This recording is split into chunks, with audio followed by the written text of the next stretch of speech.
Hola, ¿qué tal? Buenas noches. Esta noche es de clave, es en jueves, no es en miércoles, pero ya sabe que estamos con usted esta semana, con ustedes y con el gusto de saludarlos e invitarlos a que participen en este programa que será sumamente interesante. Y como cada semana, mi compañero Aurelio Contreras. ¿Qué tal, Mónica Camarena? Buenas noches. Estamos transmitiendo hoy jueves 21 de septiembre de 2023, con un tema muy importante, el paquete económico 2024, y tenemos pues a un especialista en el tema que parece que tuvo algún problema porque se salió de la sesión, pero esperemos que regrese pronto. Regresar, pero ve anunciándolo ya. Es el diputado federal José Francisco Yunes Zorrilla, a quien le agradecemos pues que nos acompañe esta noche. Estaba en este momento precisamente con nosotros, pero algo sucedió. De hecho, Entonces, apareció cuando abrimos el programa, estaba ahí con nosotros. Sí, estaba aquí, pero de momento se cayó. Entonces ahorita vamos a ver que se recupere la conexión. Y pues bueno, mientras, ya está aquí entrando de nuevo. Está entrando. La tecnología no tiene palabra de honor, ya lo sabemos, ¿no? Pero pues lo bueno es que hay ganas por continuar hablando del tema. Así es. Uy, se volvió a salir. Ya se volvió a ir. ¿Quién sabe qué problema está teniendo? Como lo anunciamos bastante temprano hoy por la tarde, Aurelio, pues con el diputado federal José Yunes Zorrilla, pues tenemos que hablar del presupuesto de egresos, un tema muy polémico que ya está ocupando la atención sobre todo de analistas, de medios de comunicación, por cómo viene, y el diputado Pepe Yunes, pues es el más atinado para darnos detalles acerca de este tema que, por supuesto, impactará en el 2024 sobre todo. Se está discutiendo, se está analizando, pero bueno, pues vamos a tratar de desmenuzar un poco los detalles. Está haciendo una llamada al diputado, permítame tantito. Sí, por favor. Ya está aquí entrando también. Okay. Esperemos que pueda entrar. Ahí creo que ya está entrando. Diputado, dime. Pero, ¿ya me ves ahí? Ahí estamos ya. Una disculpa. Perfecto. Ya está aquí, ahora sí. Helio, adelante. El diputado federal José Francisco Yunes Zorrilla, a quien le agradecemos el tiempo, el espacio y el esfuerzo también por superar las complejidades tecnológicas. Diputado José Yunes, bienvenido a La Clave. Muy buenas noches, Aurelio, Mónica, perdón por tanta interrupción, un honor poder platicar con ustedes, con quienes nos siguen, y como siempre estoy a sus órdenes.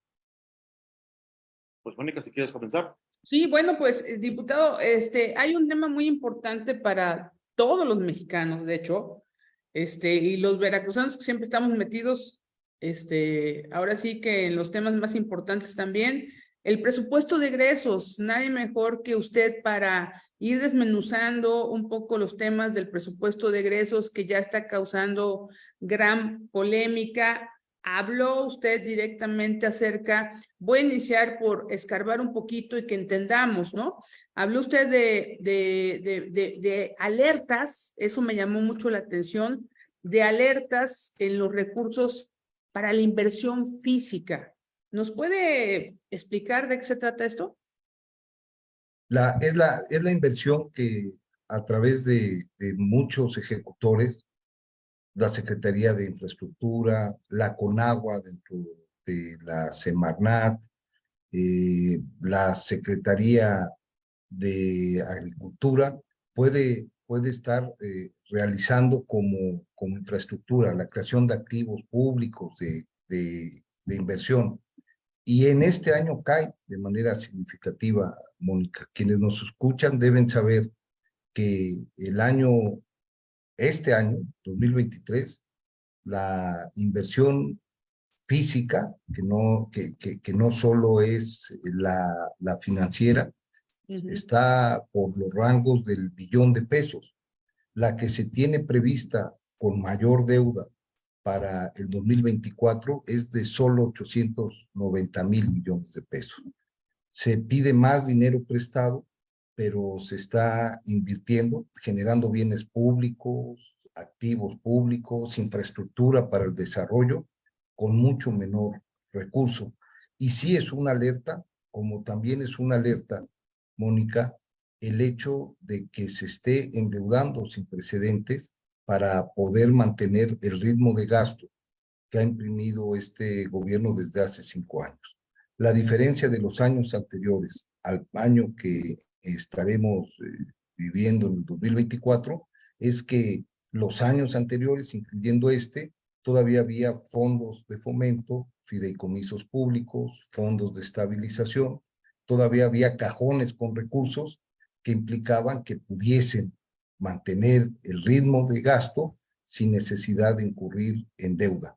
Esos recursos ya se los agotaron, los convirtieron en bienes fungibles, definición de dinero, perdimos la posibilidad de seguir invirtiendo y hoy la única forma de poder compensarlo y mantenerlo es a través de deuda. Diputado, explíquenos y explíquele por favor a nuestra audiencia qué implica, por un lado, que para el próximo año se establezca un techo de endeudamiento por 2 billones de pesos. ¿Con qué lo podemos comparar? ¿Cómo podemos establecer la dimensión de lo que es ese dinero? Y pues qué raro que tanto dinero para un año en el que va a haber elecciones, ¿no? Casualmente, y no es que uno sea mal pensado, pero piensa mal y acertarás. Aquí, Aurelio, además de responder tu pregunta, hay una primera gran reflexión. Tal pareciera que el paquete económico lo hicieron precisamente al revés. Uno tiene un nivel de ingreso y en función de ese nivel de ingreso reasigna y diseña el gasto.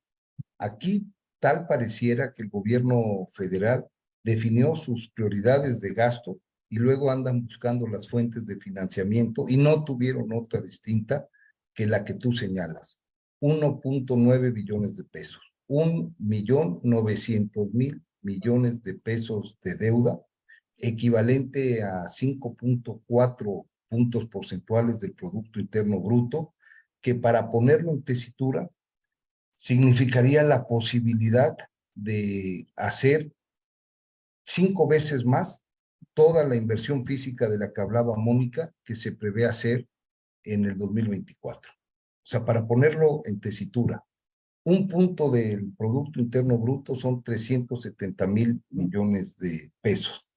Lo que se va a invertir es cerca de 2 puntos con algunas décimas del Producto Interno Bruto para que alcance los 890,000 millones de pesos en inversión física.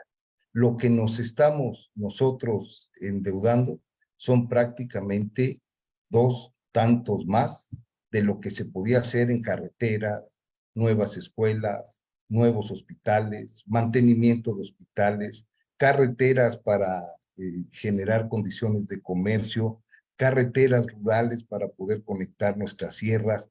Todo eso se podría hacer en un tanto de 3 veces más de lo que se prevé hacer en el 2024 con el nivel de deuda que se está generando. Y aquí es una gran reflexión.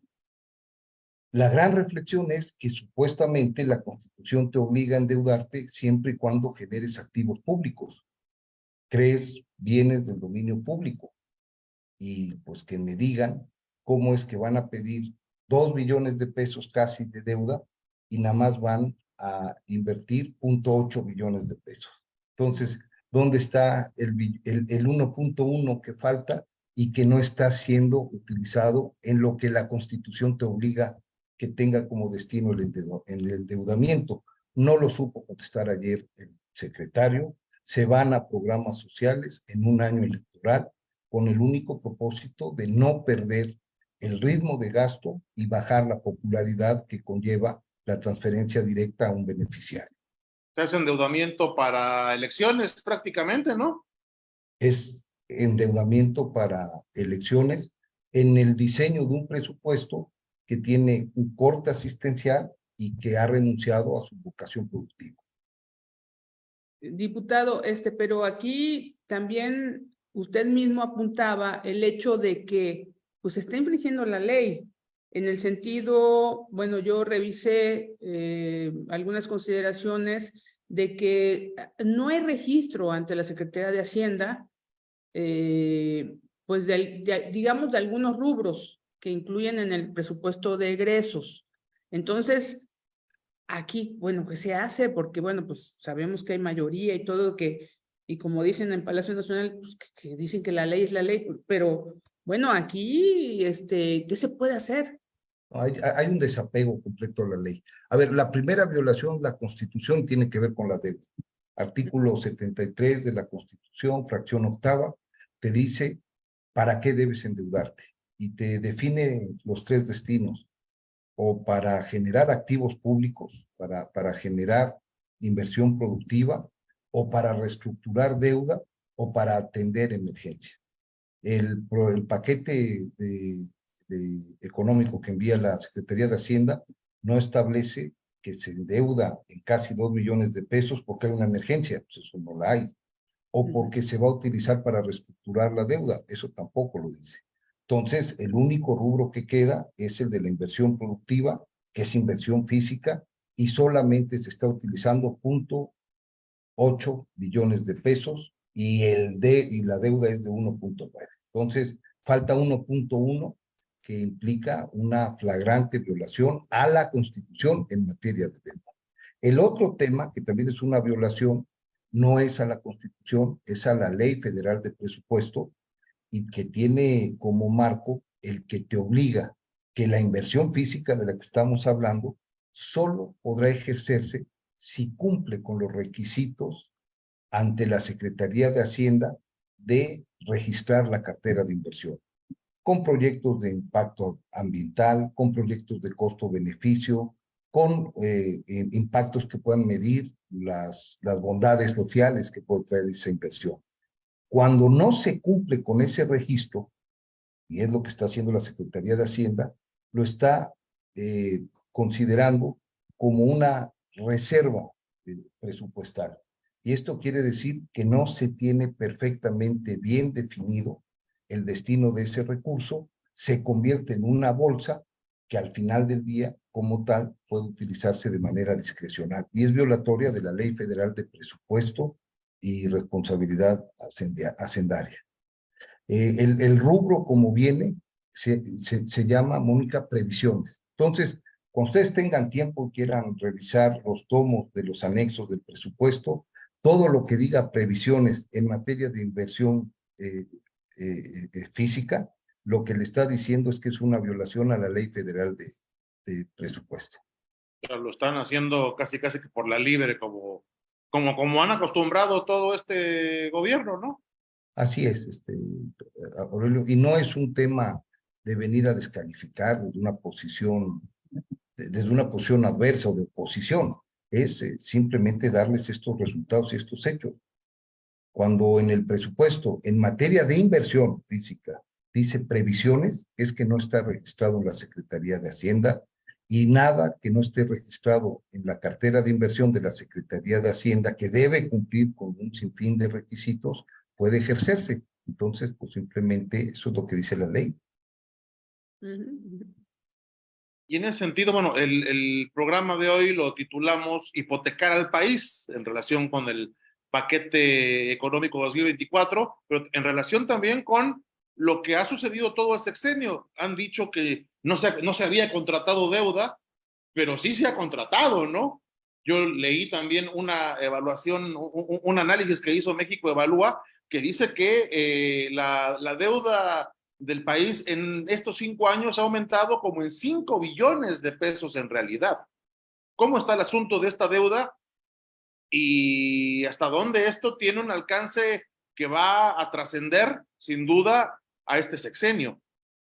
Claro, yo creo que ese dicho, Aurelio, refleja buena parte de la narrativa del gobierno, que se ancla en medias verdades y a veces en mentiras completas. Pues no puede salir el señor presidente de la República o algún funcionario público a decir que no se ha endeudado cuando lo ha hecho desde el primer día. La deuda es buena, la deuda es mala, pues no tiene una connotación, una valoración negativa, sino en tanto se justifique el uso para el que se contrata esa deuda. Entonces, satanizar la deuda por sí misma es tan malo como el decir que no endeudarse es lo bueno. Aquí lo malo, lo moralmente inconcebible, es que salgan a decir que no han contratado deuda cuando la han contratado desde el primer año. La medición de la deuda, la categorización, y perdón que sea tan técnico en este sentido, pero es lo que es, de la deuda en su acepción más amplia, se denomina como los saldos históricos de los requerimientos financieros del sector público. Y eso está vinculado a puntos porcentuales del PIB. La deuda que deja la administración anterior era de 43.6 puntos porcentuales del PIB. La deuda era el 46.6% del Producto Interno Bruto. La deuda que va a dejar esta administración es de 48.8 puntos porcentuales del Producto Interno Bruto.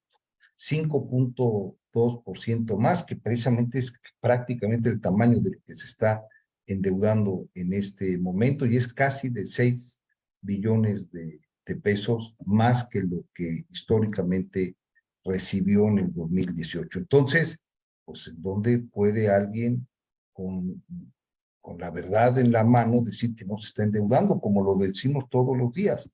Porque era parte de la narrativa, Mónica, era parte de la trampa. Lo que ellos comentaban es, vamos a llegar al gobierno y sin subir impuestos ni endeudarnos, solo con utilizar lo que los otros ladrones, bombones se robaban y se llevaban, vamos a hacer lo que queramos hacer.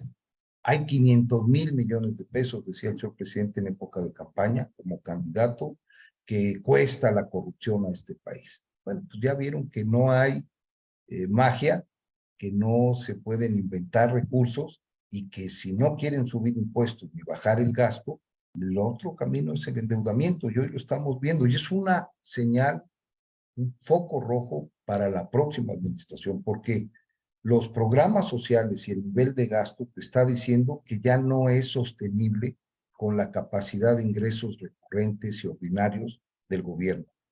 Tiene que recurrir en deuda y eso va a generar presiones en las finanzas públicas, no para el 2024, yo creo que esta administración ya la brincó, pero sí va a ser un tema sumamente grave a atender con mucha claridad a partir del primero y segundo año de la próxima administración, sea quien sea la presidenta de la República. Claro. Diputado, le voy a recordar un párrafo de Carlos Ursúa en su artículo de la semana que corre, la semana pasada, perdón. Él fue exsecretario de Hacienda, como usted sabe, en este gobierno, y es pues un hombre conocedor. Entre otros análisis, Ursúa le recuerda al presidente que cuando un gobierno incurre en un déficit público, tiene que contratar de manera irremediable más deuda pública. Dice Ursúa, no hay de otra. También califica como preocupante el déficit en el 2024, el cual atribuye, entre otros gastos, el alimentar a sus elefantes blancos, entre ellos el inconcluso Tren Maya y la inconclusa refinería de Dos Bocas. Y dice Ursúa, corremos el riesgo de desbarrancarnos. ¿Qué piensa acerca de esto? Sí hay coincidencia, sobre todo porque en esas dos obras, en esas dos acciones que señalan, esas obras de infraestructura, la refinería y el Tren Maya, hay un escalamiento de costo de más de 2 veces el valor. Yo creo que llega a 3 veces.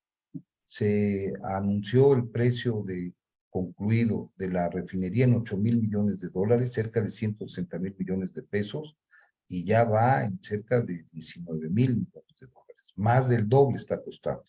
Y lo mismo sucedió con el Tren Maya. Tan solo el presupuesto para este año es de 120,000 millones de pesos, poco menos de lo que va a recibir Veracruz para sacar el año con todos sus municipios en el 2024. Entonces, en ese sentido, hace razón. El tema del déficit, el tema de la deuda, no es un tema que se debe de disminuir en su valoración. Yo creo que se tiene que valorar en su justo sitio. El primer concepto de deuda te lo da el balance primario. Entonces, el balance primario es la resta entre tus ingresos presupuestarios y tu gasto. Y le quitas el costo financiero, lo que te significa pagar la deuda.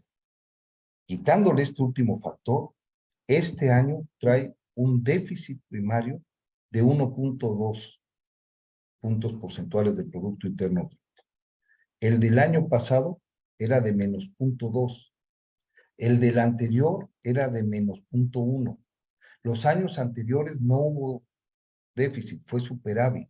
Fueron mayores los ingresos quitándole el costo de la deuda. Eso lo que te está diciendo es que desde el balance primario se está incurriendo en una brecha que ya no se había visto en los últimos 5 años. Por lo menos, no hombre, en los últimos 11 años. Y eso te quiere decir que te estás endeudando para pagar deuda.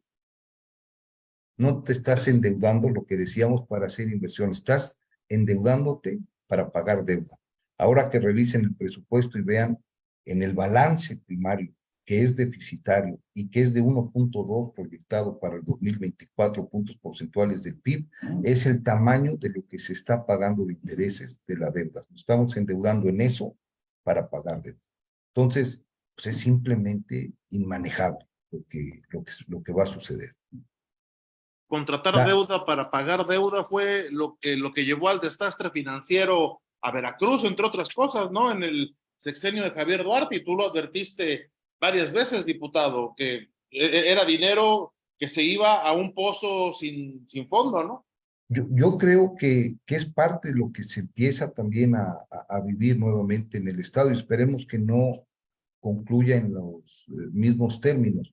Tiene que ver con que en el flujo el Estado se queda corto al cierre del año, pues por más de 8,000 millones de pesos. Hay que medir muy bien esa cifra. Quiere decir que las presiones de gasto al final del año o de todo el año se quedan sin fuente de recurso por cerca de 8,000 millones de pesos, y cuando no tienes los créditos revolventes, que son los de corto plazo y quirografarios, o no tienes ya tiempo para que te adelanten participaciones con cargo al ejercicio fiscal del año siguiente, o no tienes algún apoyo de subsidio directo de parte del gobierno federal, pues tendrás que ver en esa magnitud cuál es la urgencia de pago, y vas a dejar algunos destinos sin pagar.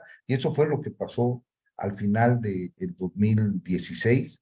Y si no logramos ese equilibrio, que es un equilibrio de flujo, pues le puede pasar a cualquier administración, porque el nivel de endeudamiento, tanto del país como de Veracruz, tampoco es alarmante. Es un tema de flujo, es un tema de tener los recursos para pagar las obligaciones justo en el momento en el que se hace presente el acreedor. Pues sí, pero pareciera que ya empieza a haber esta falta de flujo de dinero en los estados, y pareciera que todo se enfoca ya al tema político, electoral, porque pues vemos como una paralización de obras, de inversiones en los estados. Bueno, lo vemos en Veracruz, Veracruz sumido en un tema de inseguridad tremendo. Pero bueno, yo quiero preguntarle algo que también se abordó en el tema del presupuesto, y ya después vamos a ahondar más con Veracruz, pero creo que es del interés general saber que ese objeto electoral que utilizó el actual presidente en su campaña antes de ganar en el 2018, que fue el avión presidencial, pues lo seguimos pagando, diputado, cuando se supone que ya lo vendimos. Ahí está en calidad de previsión. Ayer lo decía el secretario. Ujú. Yo lo comentaba en la reunión, en una entrevista en la reunión inaugural de la Comisión de Presupuesto.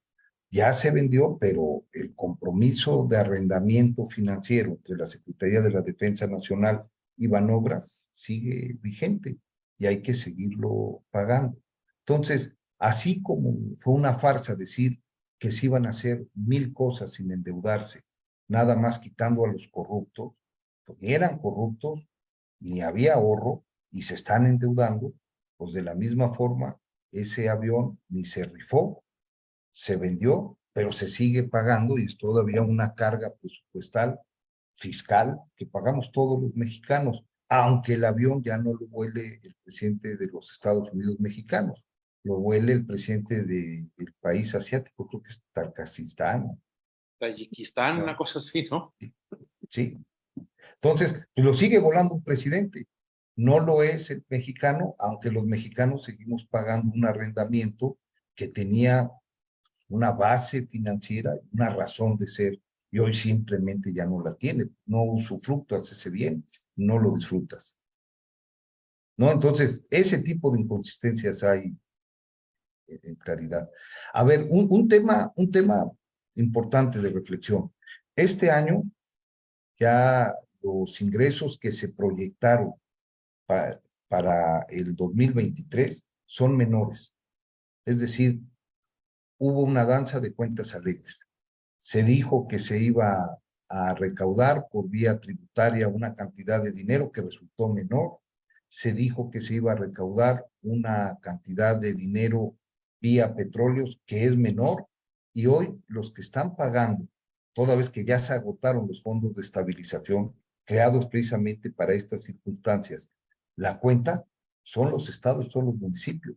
Veracruz recibió menos recursos en el ejercicio fiscal y lo está haciendo en sus ajustes que lo que habían proyectado recibiría vía participaciones y vía aportaciones, porque están sujetos a un parámetro referencial que es la recaudación federal participable, que fue menor a la que se estimó o se sobreestimó hace un año a estas alturas en la discusión del paquete y que también advertimos todo, yo personalmente desde la tribuna y también en las discusiones de comisión. Y hoy Veracruz está pagando y los veracruzanos estamos pagando pues esa disminución porque simplemente el cerca de, bueno, a ver, el presupuesto de Veracruz es de casi 145,000 millones de pesos para este ejercicio fiscal, para el 2023, y de recursos públicos propios, perdón, generados en el Estado por impuestos estatales, solamente son 8,000 millones de pesos. Entonces, 137,000 millones de pesos son transferencias en coordinación fiscal de la federación y nosotros solo recaudamos por nuestro propio esfuerzo 8,000 millones de pesos. Imagínense cuando cae esta recaudación y cuando no se cumplen con esas metas, pues quienes pagan la cuenta al final del día son los municipios que van a hacer menos obras y van a atender menos necesidades y van a ser incapaces de proveer más servicios y lo mismo pasa para el Estado. Y eso es lo que va a suceder también para el año del 2024, que se vaya preparando el gobernador y que se vayan preparando los municipios. De saque, en términos reales, el presupuesto viene casi igual a la baja, de saque. Si cae la recaudación federal participable, como ya nos pasó en el 2023, porque estemos presentando cifras alegres, muy objetivas a la hora de calcular los ingresos, pues ya no les quiero decir lo que va a suceder. Entonces hay que estar preparados porque va a ser un año sumamente complicado, en donde los recursos, más que convertirse en obras y provisión de servicios, se van a convertir en algún tipo de instrumento para tratar de incentivar votos. Y ya habíamos superado esa etapa en este país. En ese sentido, y eso te iba a preguntar precisamente, yo había leído ya que los recursos para Veracruz para 2024 en el presupuesto, bueno, en el paquete económico ya se preveían a la baja, así como nos lo acabas de señalar. Más o menos en cuánto, así de entrada, como dices, de saque, sería esa disminución que ya de suyo, ya hay que contar con ella. Sería en términos reales, Aurelio, Mónica, que quiere decir descontando el impacto inflacionario de menos 0.2%. Como Veracruz, hay 23 estados más que en términos reales van a recibir menos en función de poder de compra de lo que recibían en el 2023. En términos absolutos, hay un aumento, pero ese aumento no compensa los estragos inflacionarios. Y el aumento es de cerca de 4,000 millones de pesos, principalmente. Para este año tendrá vía participaciones 71,000 millones de pesos el Estado, vía aportaciones poco más de 71,000 millones de pesos, se suman casi 143,000 y a través de otros convenios administrativos le suman otros 4, de tal suerte que las transferencias directas vía a través de estos instrumentos son de cerca de 147,000 millones de pesos para el 2024 contra 137,000 millones de pesos que recibieron este año. Entonces, sí hay un aumento como de 6,000, 7,000 millones de pesos, pero descontándole la inflación, pues hoy resulta que eso les alcanza para menos que los que lo alcanzaban para este año. El ejercicio de las participaciones y de las aportaciones del ramo 28 y del famoso ramo 033, que seguramente quienes nos escuchan lo relacionan con algunas obras municipales. Diputado, fíjese que hablando de este tema, bueno, aquí en Veracruz, hay señalamientos directos al gobierno del estado por sus ejercicios, porque, pues, como que el dinero no lo ocupan y se tiene que regresar a la federación. Directamente lo hizo un diputado local panista hace pocos días, que lo ha venido reiterando, del subejercicio en Veracruz, de cerca de 10,000 millones de pesos. Y bueno, pues pareciera que todo el mundo pasmado, ¿no? Ante esta situación, porque las carreteras están absolutamente olvidadas, ¿no? Hay falta de apoyos en todos los sectores habidos y por haber. Sin embargo, vemos por ahí una cantidad exagerada de promoción de no sé de dónde sale, ¿verdad? De los aspirantes a gobernadores de parte de Morena. Pero a mí me interesa hablar del subejercicio. O sea, ¿cuál es su opinión? El subejercicio también está regulado en la Ley Federal de Presupuesto. Debe haber alguna ley espejo para el Estado con respecto al presupuesto estatal, pero sí, es del orden de los 1,000 millones de pesos, entre 900 y 1,200 millones de pesos. Hasta hace 2 meses hay una solicitud al Instituto Veracruzano de Acceso a la Información y al propio Instituto Nacional de Acceso a la Información, estos órganos autónomos que tanto le molestan a los gobiernos de Morena, que tienen que ver con la transparencia, que tienen que ver con el derecho de los ciudadanos a informarse sobre el uso de los recursos, sobre las decisiones públicas y que quieren estrangular, que quieren hacer funcionales. Pues gracias a esto tenemos esta información y estos recursos. Hay que deslindar responsabilidades, Mónica, a Aurelio, quienes nos escuchan. No es un tema fácil.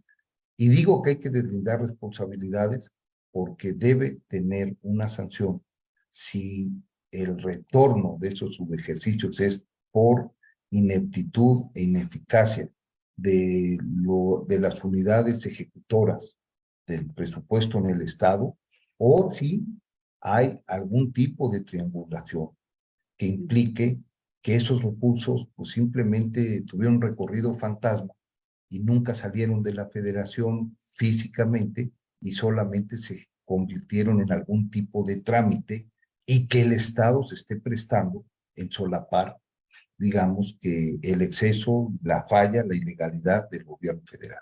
Entonces, en cualquiera de los dos casos no se salva.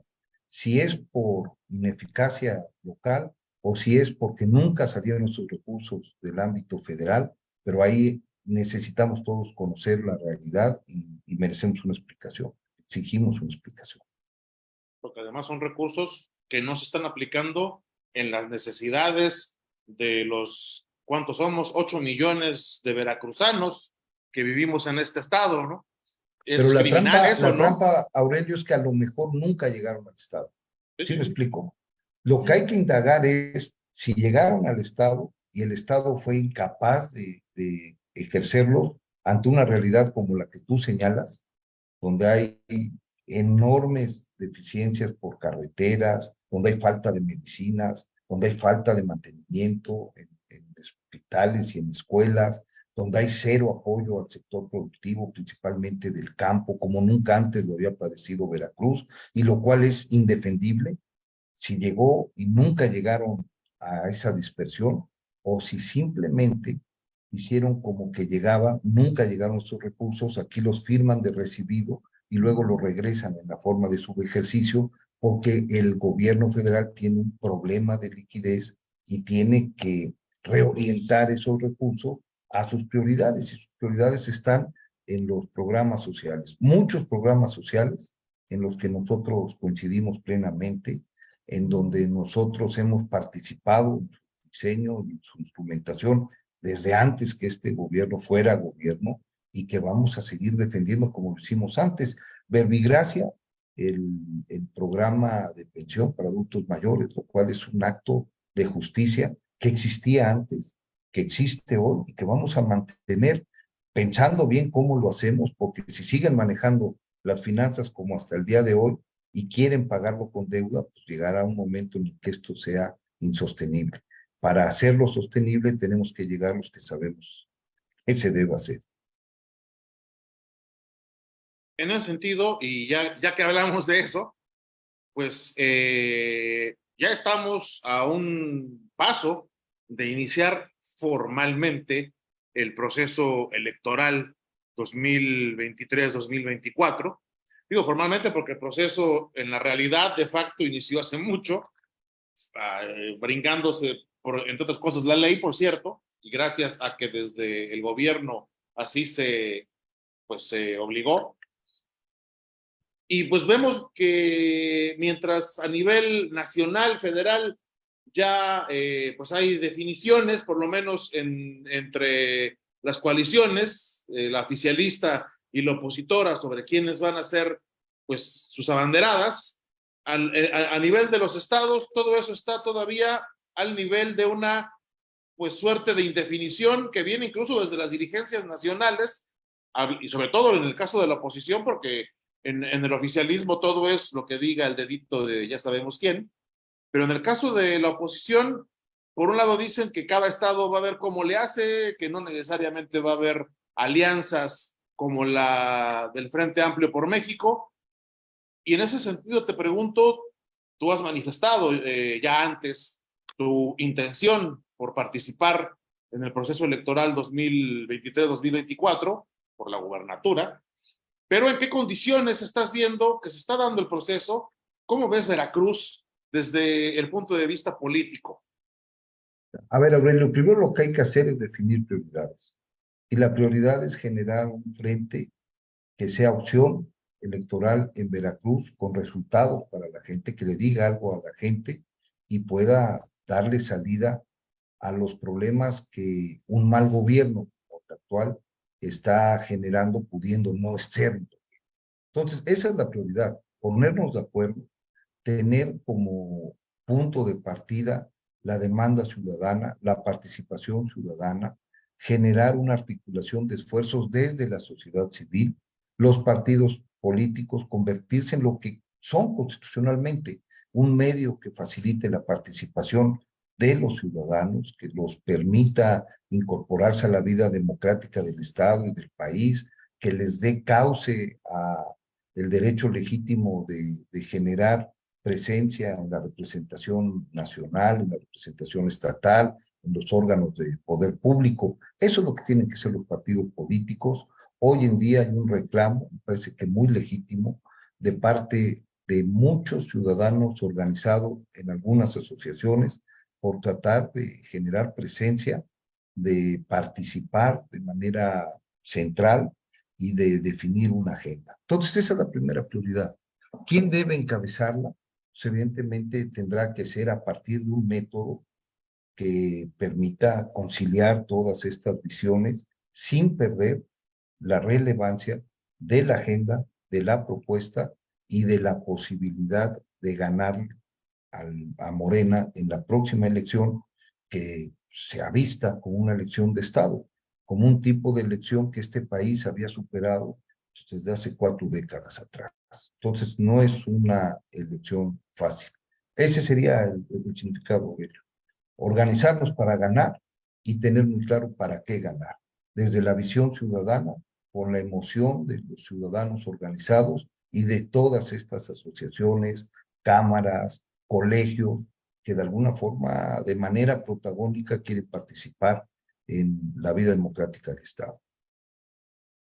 El diputado, usted como es un fuerte aspirante a ser candidato a la gubernatura, ha pasado por varios encargos importantes de representación, ha ganado votos, sabe de política, pero ahorita yo le quiero preguntar lo siguiente, pareciera que el frente ya a nivel local como que se está difuminando un poco. Por ejemplo, le voy a decir, hoy el dirigente nacional del PAN anunció su candidato a gobernador en Puebla, que es el alcalde de Puebla, por ejemplo, y dijo el PAN va como, lleva como su candidato a fulanito, ¿no? Entonces, se pudiera entonces pensar que no va a ser, no se va a replicar lo que sucedió a nivel nacional en todos los estados, llevan mano a algunos estados o simplemente hay un juego político ahí de los partidos. ¿Qué piensa usted? Fíjate, Mónica, yo no estoy en las mesas de negociación y de articulación del frente. No estoy en los espacios que concilian la visión y la plataforma de los partidos y de quienes, como contraparte, de manera muy vigorosa y muy relevante, están participando como representantes de la sociedad civil. Lo que sí adivino es que va a ser muy complicado replicar un método como el nacional por una simple razón. Hay fallos de parte del Tribunal Federal Electoral que implica que se cumplan con ciertas acciones afirmativas que estaban salvadas en el nacional. Entonces, si en juego hay un número, en este caso non, de gubernaturas, pues lo que el Tribunal Electoral ha interpretado como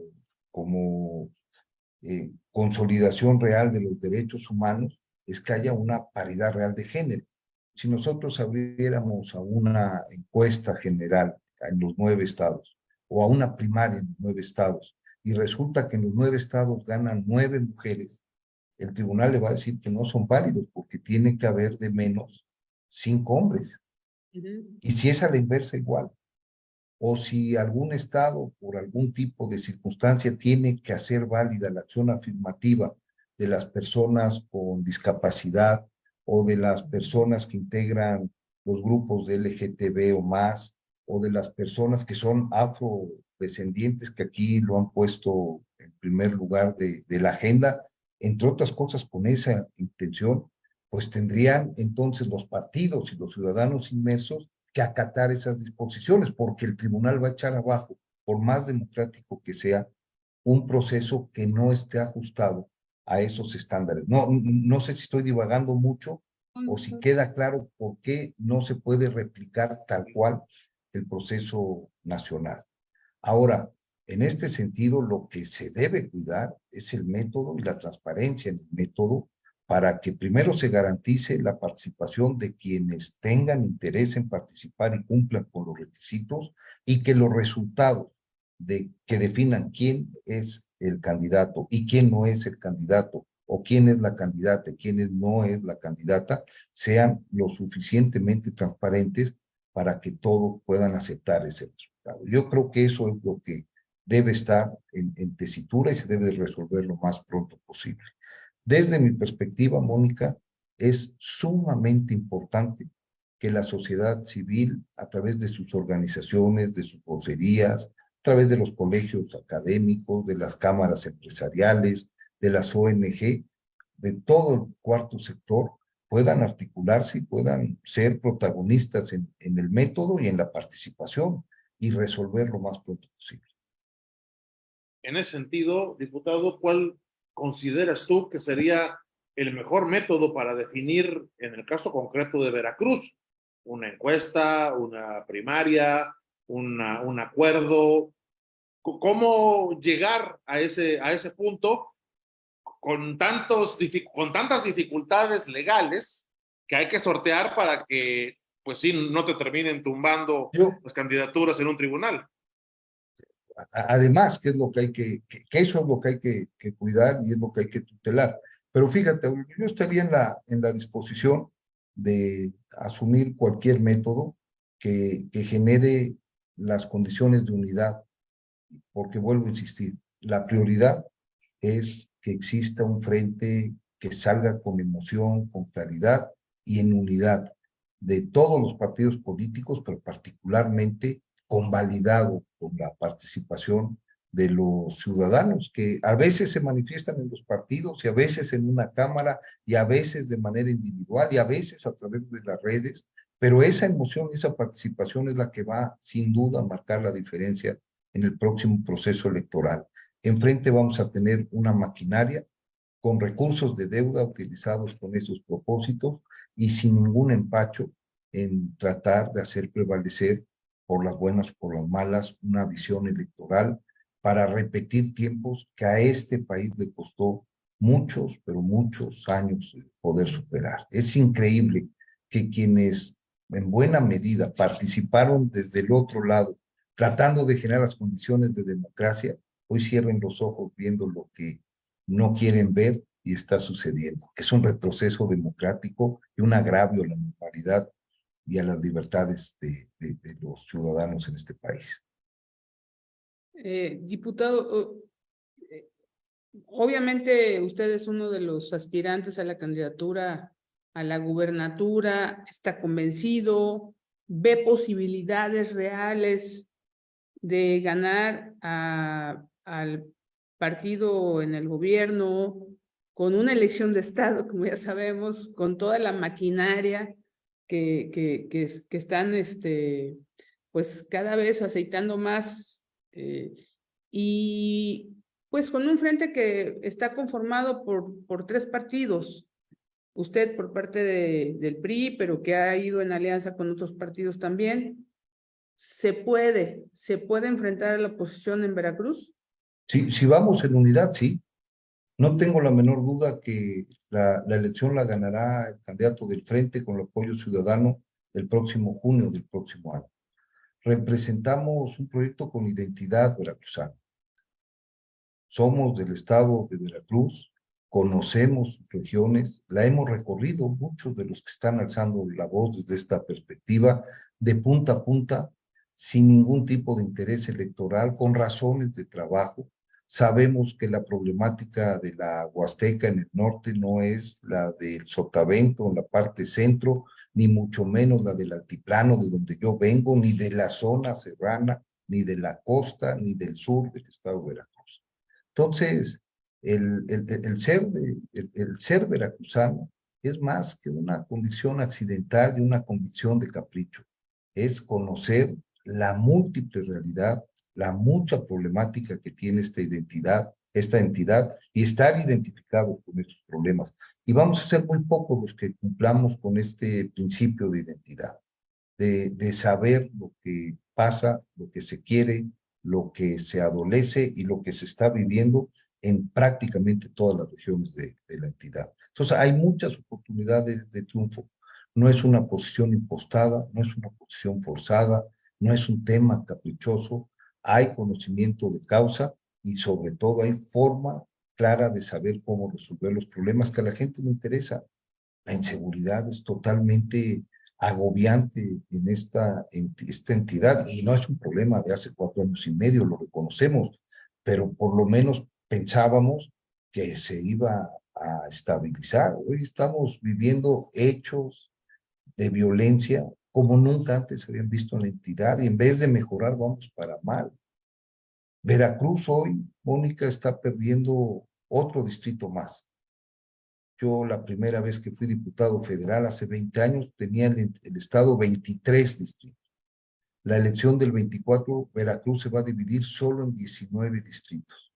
La razón de ser es estrictamente demográfica. Quiere decir que prácticamente en 20 años hemos perdido población y eso tiene una explicación. No es que la gente no se case en Veracruz y no nazcan veracruzanos, es que Veracruz no les está generando desde entonces y hoy de manera acelerada las oportunidades de vida a los veracruzanos.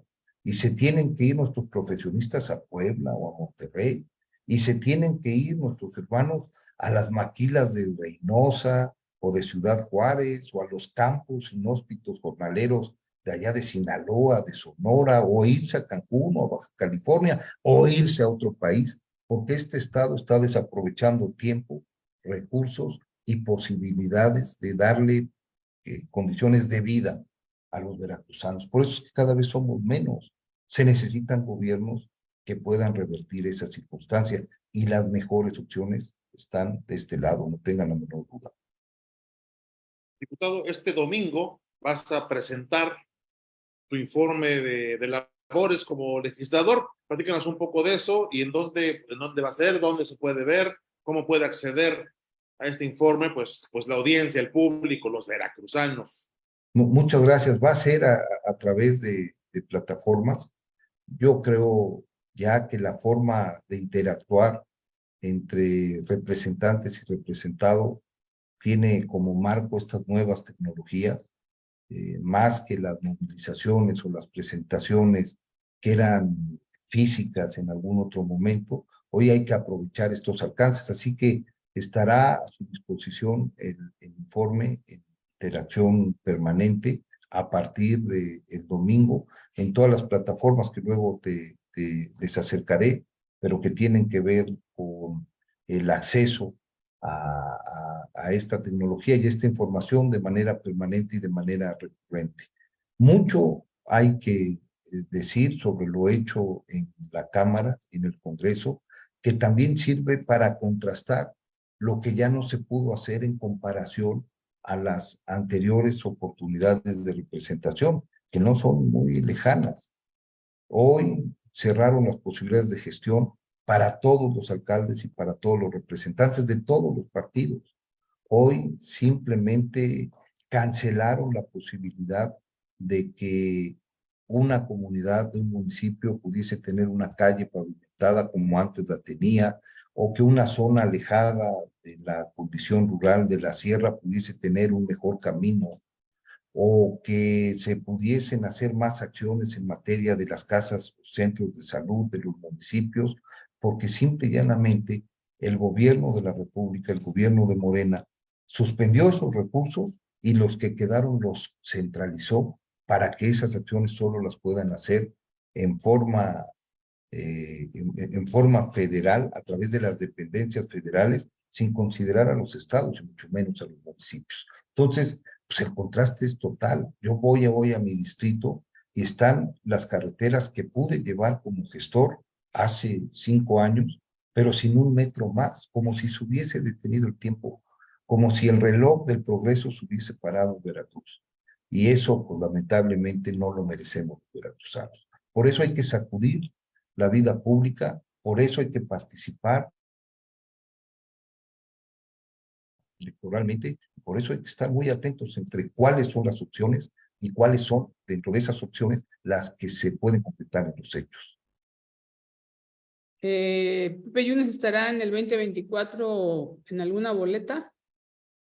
Si mi participación abona a la unidad, genera condiciones de confianza, tengo el total compromiso de poder encabezar, junto con quienes se puedan sumar, la mejor administración pública de la historia de Veracruz. El afán de participar es darle al Estado de Veracruz la grandeza que tiene, que tuvo y que merecen los veracruzanos. Por mucho tiempo Veracruz era el destino de mucha gente que tenía que salir de muchos otros lugares a encontrar el trabajo que estaba en este estado y que lamentablemente se ha perdido si bien no desde hace 4 años y medio, que hay que reconocerlo, sí de manera marcada y acelerada en estos últimos años. Fíjate, Mónica, hoy el mundo vive una recomposición en función del destino de capitales de inversión que significan al final del día, en el mediano plazo, trabajo bien remunerado para la gente. México tiene una condición privilegiada por la cercanía a uno de los mercados más grandes que tiene el mundo, que es el de Norteamérica. Los conflictos comerciales de Estados Unidos con China, lo que ha significado el que no se concentre en un solo lugar toda la manufactura mundial, por lo que ya sucedió en el COVID cuando se cierra una economía, hacen que las cadenas de suministro, las fábricas de insumos empiecen a acercarse a esos mercados, lo que conocemos como el nearshoring. México es, sin lugar a dudas, un destino fundamental en esa condición. Veracruz no está jugando como está jugando el país. En esas condiciones, Veracruz no está siendo parte porque no tiene la infraestructura, porque no se han generado los espacios para lograr los parques industriales, porque no tiene de manera accesible la energía que requieren esas empresas, porque no tiene la manera de surcar las barreras geográficas y acercar mercados regionales o portuarios, teniendo el puerto más importante del Atlántico, porque simple y llanamente tenemos un gobierno que no ha tenido reflejos para responder a esa realidad, como tampoco, hay que decirlo, lo ha tenido el país. Al país han llegado a otras zonas y a otras regiones en función de lo que se hizo años atrás y por simple y llanamente condición geográfica, a pesar de un gobierno federal que ha sido poco amigable con las inversiones y con la certidumbre en las reglas del juego, que es lo que piden los inversionistas. Pues hay una gran cantidad de mensajes aquí en la transmisión, que pues ahí te haremos llegar sin duda, pero pues bueno, agradecerte el que hayas podido estar con nosotros esta noche. Creo que la charla ha sido muy esclarecedora sobre lo que está implicando pues para Veracruz y para el país también, pues toda esta situación, y pues bueno, seguramente nos seguiremos encontrando para poder hablar de estos y otros temas, y pues seguramente, perdón, nos veremos en el proceso electoral 2023-2024. Espero que antes, Aurelio, Mónica, y para Claro. concluir en el tema con el que me convocaron y me hicieron favor Sí. de invitar muy rápidamente, invitarlos a que le den una leída al presupuesto, que nos hace favor de escuchar, y seguramente van a concluir lo mismo que su servidor. Es un presupuesto que genera una deuda sin precedentes en el país.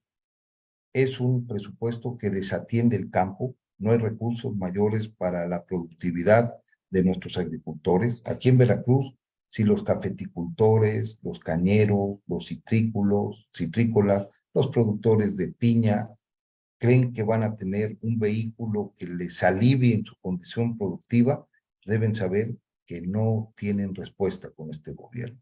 No hay recursos para carreteras, hay 1,200 millones de pesos menos para los servicios del ISSSTE, o sea, todos los trabajadores al servicio del Estado, entiéndase maestros, enfermeras, a trabajadores administrativos, tienen hoy que estar sorteando una realidad de atención médica que le redujo en 1,200 millones de pesos ese servicio.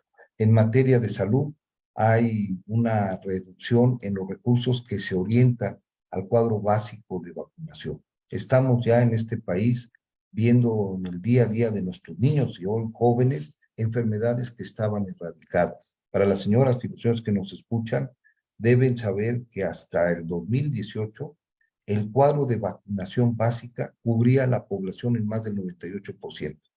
Hoy cayó al 70% en estos 4 años de drama y crisis sanitaria por un pésimo manejo de nuestro sistema de salud, a pesar del gran esfuerzo, compromiso, integridad de las enfermeras y de los doctores y de los maestros que hacen heroicidades, que hacen proezas sin tener los recursos por una pésima planificación.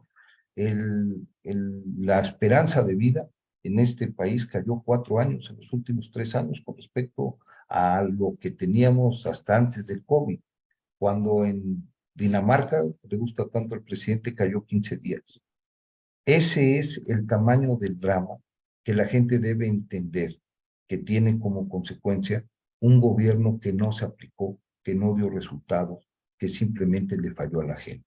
Si la gente cree que hay algo rescatable en la administración del presidente de la República, que la hay y que debe haber mucha, con el respeto que nos merece, simplemente tengan claro que a Veracruz eso no llegó. Aquí la Cuarta Transformación quedó a deber y le falló a los veracruzanos. Contundente y directo. Sin duda que coincidimos muchos con ese punto. Pero están en los números, Aurelio, no No, es claro, ahí. claro. Sí, sí, Que vean las estadísticas. Claro. Sí, claro, en eso radica también la contundencia. Diputado José Yunes Zorrilla, muchísimas gracias por habernos acompañado esta noche y pues seguimos pendientes para hablar de estos y otros temas tan pronto sea posible. De verdad, Yo estoy siempre a sus muchísimas órdenes gracias. y muy agradecido. Muchas gracias por la Muchas gracias atención. y muchísimas gracias a nuestro auditorio en esta transmisión especial en jueves. Esto fue La Clave. Hasta pronto.